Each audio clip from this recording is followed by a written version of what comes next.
Joining us now with some more important advice about how to avoid getting scammed is the CEO of Lockwood College Prep, Andy Lockwood. Hello, how are you? Hi, Andy. It's great to have you back. And I think a lot of high school students in the U.S. and their parents would love to hear your advice about this issue.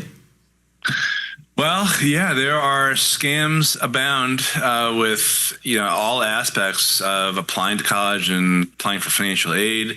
There's even an argument that college itself is kind of scammy in terms of the pricing and sort of the pressure that they all put on with their incessant marketing. But like the reporter said in that piece, you need to be very careful and use your brain, because the FAFSA, which is the main, not only, but the main financial aid form that's from the government on the government website, there's no charge to file that. Now, there are companies where one of them who will give advice to people on how to get more money and to complete financial aid applications. But the FAFSA itself is free. There's another form that's very widely used that doesn't really get talked about, but it's called the CSS profile, and that actually does have a fee associated with it.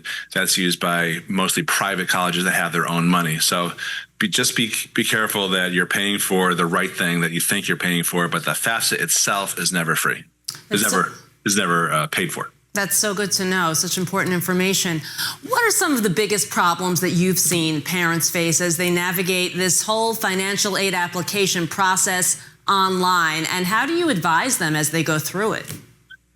Yeah, there's so much overwhelm and pressure that's already part of this. It's like a perfect storm between pressure on the kids from the colleges, pressure on the parents, from the kids, pressure on the kids from the parents. But when it comes to the incredibly exorbitant cost of college, that is a huge challenge. And I think what parents don't really understand is that many of them actually can qualify for aid, even if they've been told they earn too much money or they aren't going to qualify because they live in an affluent zip code. The fact of the matter is that when it comes to college funding, the average tuition discount from a private school, the expensive schools, is 56.1%. And sometimes that comes from filling out financial aid applications.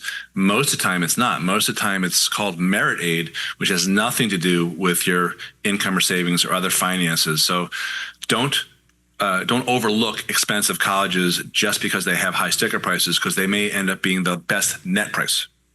Sounds like that's something that you would really need to advise parents and students, because you don't hear about that. And I don't imagine at schools that they're letting parents know about